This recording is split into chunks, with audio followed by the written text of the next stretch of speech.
There was a time, not long ago, when a single paycheck could cover everything. The rent, the groceries, the car, the doctor.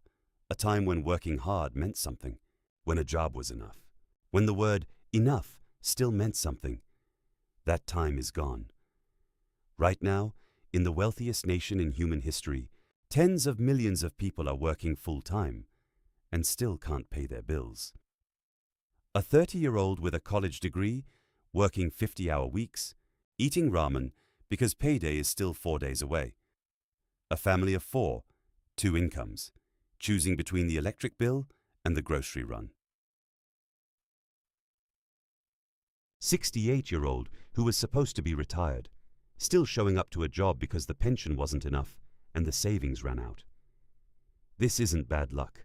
This isn't laziness. This is the new architecture of modern life. And what you're about to see, documented, numbered, undeniable, is how the cost of simply being alive became the most effective weapon ever deployed against ordinary people. Not a bomb, not a war, not a plague, just a bill that never stops growing. Let's go back, not to romanticize, but to measure. In 1970, the average American worker spent approximately 30% of their income on housing. Today, in most major cities, that number is between 45% and 65%, and rising. In 1980, a year of college tuition at a state university cost around $800. In today's dollars, adjusted for inflation, that's roughly $3,000. Today, it costs $10,000 to $30,000 per year at the same schools. A new car in 1975 cost about $4,250, roughly 18 weeks, of an average worker's salary. Today's average new car costs $48,000, more than a full year of median income. These are not opinion pieces. These are not political arguments. These are receipts. And the question they raise is simple. If wages are higher than they were in 1970, which they are nominally, why does everything feel impossibly expensive? The answer is called the affordability gap. And it has been widening, silently, for 50 years. Here is what it means in human terms. A 1970 worker making median wage could afford a house, a car, a family, healthcare, and retirement savings, and have money left over. A 2025 worker making median wage, after housing, healthcare, transportation, student loans, and taxes, has an average of $50 left per week. $50 for everything else a life requires. We didn't arrive here by accident. We were guided here, and the path has breadcrumbs, if you know where to look. Let's talk about the cost of existing, not living well, not luxuriously, not comfortably, just existing, shelter, food, healthcare, transportation. That's it. In 2025, the average American renter pays $1,987 per month for a one-bedroom apartment. In markets like New York, San Francisco, or Miami, you can multiply that by 2 or 3, but the federal minimum wage is $7.25 an hour. Let that collision live in your chest for a moment. $7.25 per hour, established in 2009, never updated. While everything else doubled, tripled, quadrupled, a full-time minimum, wage worker earns approximately $15,000 per year before taxes, the average. One-bedroom apartment costs $23,144 per year. You would need to work 159% of a full-time job just to afford your rent, and then eat nothing. Then there's food. The average American spends $400–500 per month on groceries. Since 2020, food prices have increased by over 25%. Eggs, at certain points in recent years, cost more per dozen than a fast food meal. Healthcare. The average American family pays $22,000 per year in health insurance premiums, with an average deductible of $3,000 before the insurance actually pays anything. You are paying $22,000 a year for the privilege of continuing to pay at the doctor. Transportation. The average American spends $12,000 per year on their vehicle. Payments, insurance, gas, Maintenance. Public transit exists in approximately 11 American cities at functional scale. Added up, shelter, food, healthcare, transportation, for a median American family, $65,000 to $80,000 per year, before taxes, before childcare, before student loans, before anything that makes life worth living. The median household income in America is $74,880. You do the math. There isn't any left.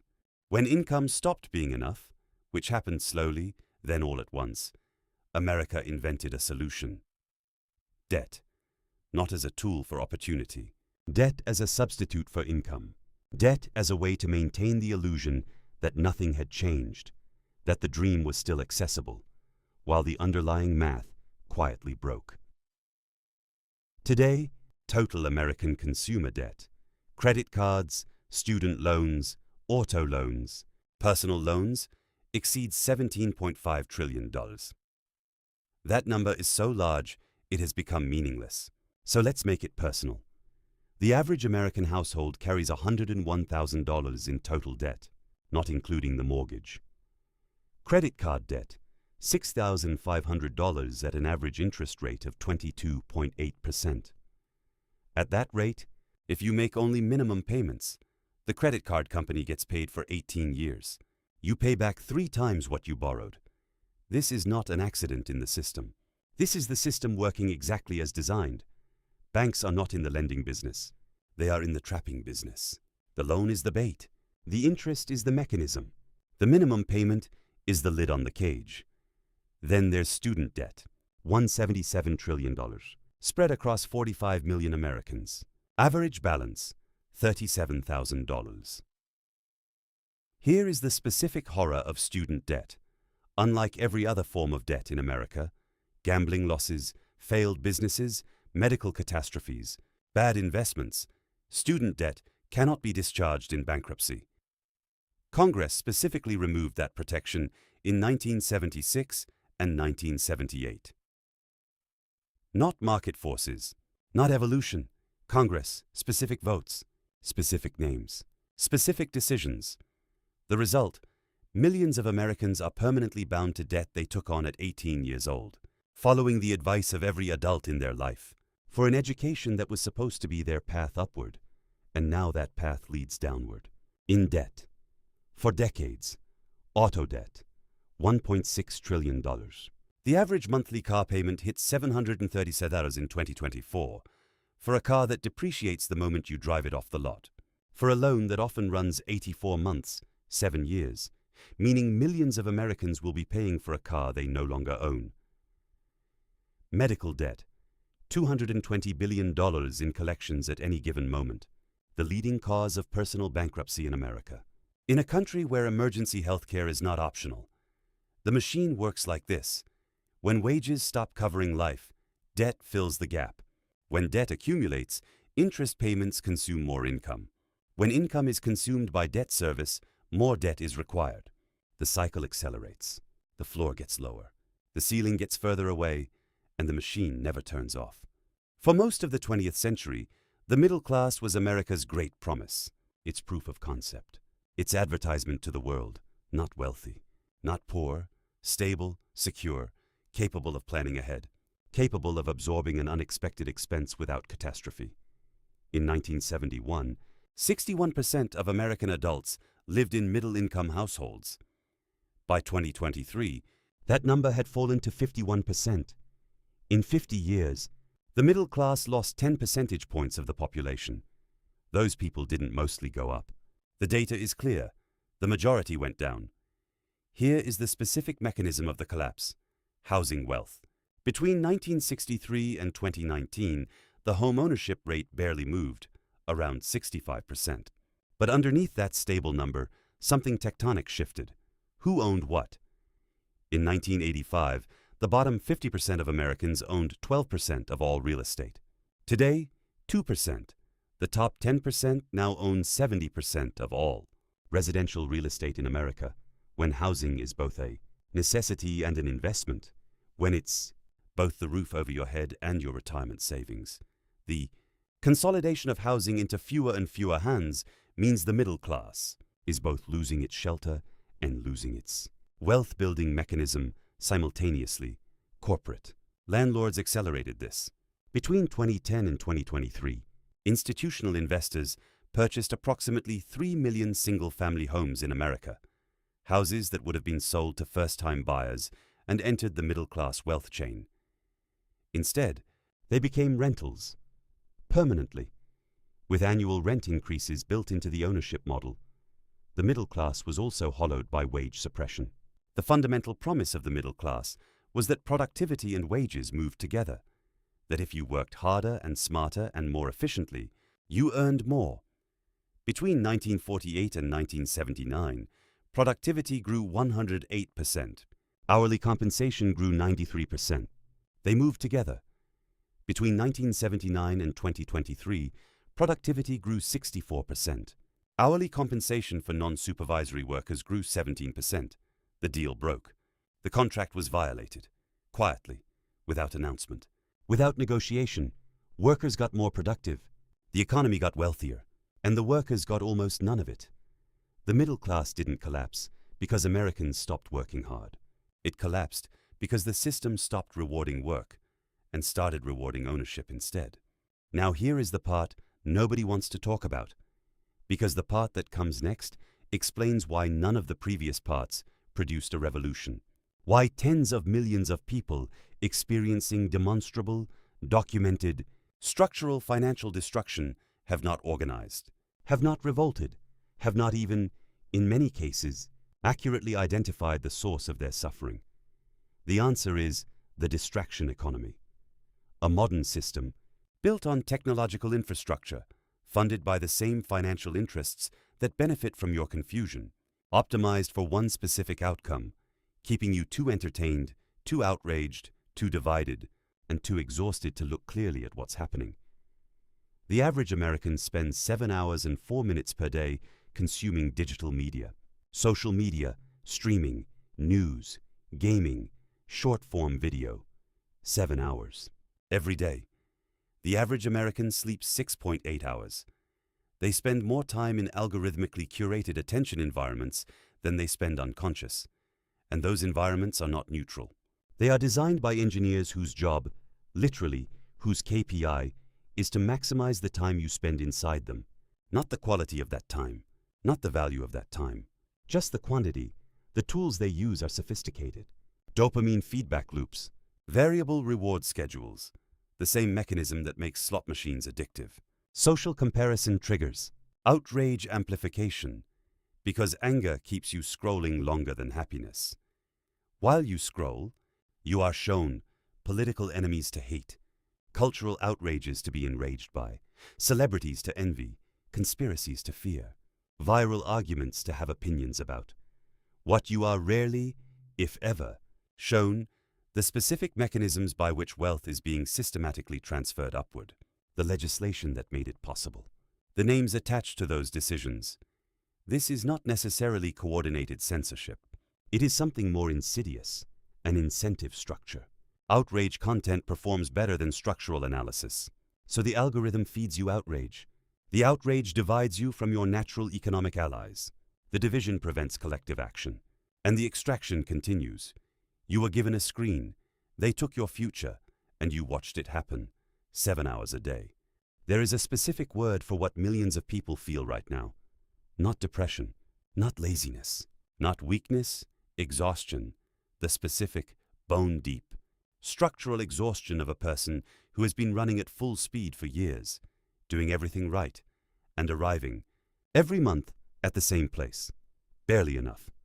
Psychologists have a term for one component of it: financial stress, the cognitive load of managing scarcity, of running mental calculations constantly. Can I afford this? What do I cut? What happens if the car breaks down? Research from Princeton found that financial stress consumes cognitive bandwidth equivalent to losing 13 IQ points. The mental overhead of being poor, or near poor, is itself a form of poverty. It steals the mental capacity needed to plan, to problem solve, to see the future clearly, and it is chronic. It does not turn off at night. It is present in the grocery store, in the doctor's office, at the dinner table, in the 3 a.m. sleeplessness that millions of Americans know intimately. Then there is the labor exhaustion.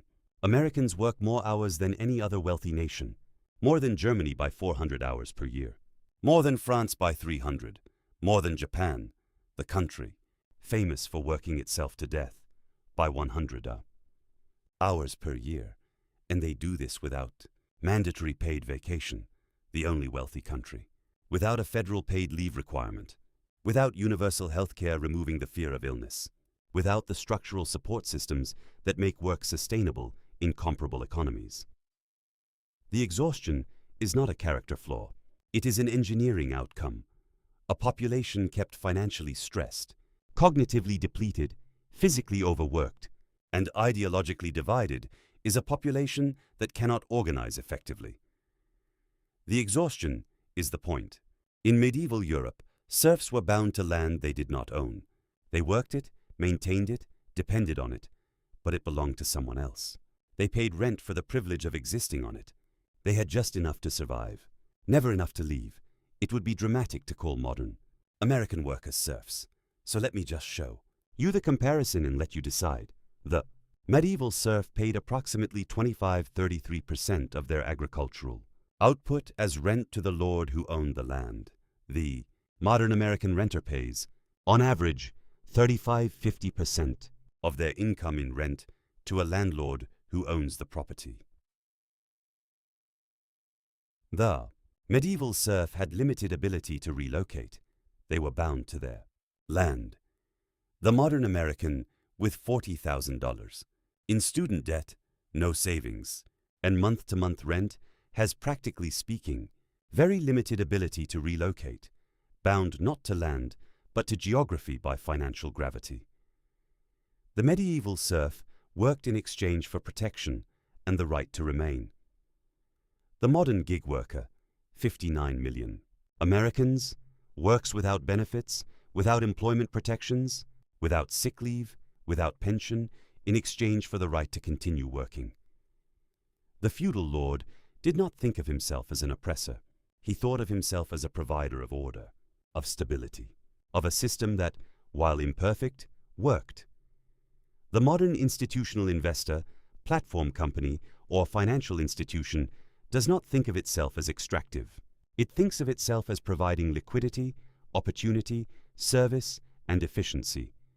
The serf called it fate. The lord called it order. Today we call it the economy, and we are told to be grateful it exists at all. So here is the question underneath all of this. If everything I have shown you is documented, measurable, and real, if the affordability crisis is not a perception but a mathematical fact, then why does the official story remain? The economy is strong, unemployment is low, the system works. Because the economy, as measured by GDP and stock indices and quarterly earnings, is strong. The economy that belongs to asset owners, to capital holders, to the top quintile of wealth, has performed extraordinarily well. The economy that belongs to wage earners, renters, debtors, and workers has been steadily degrading for 50 years. These are two different economies, operating in the same country, measured by the same statistics, described by the same language. When they say the economy is fine, they are describing one of them. When you say you can't afford your life, you are describing the other. You are not wrong. You are not failing. You are not lazy or weak or insufficiently hustle-motivated. You are accurately perceiving a system that was not designed for you to win. And the most important thing, the thing that the distraction economy most needs you never to realize, is this: your financial stress is not personal. It is collective. It is shared by tens of millions, and collective problems have collective solutions. The system does not fear your individual struggle. It fears the moment you recognize it in the face of everyone around you. I want to leave you with one number.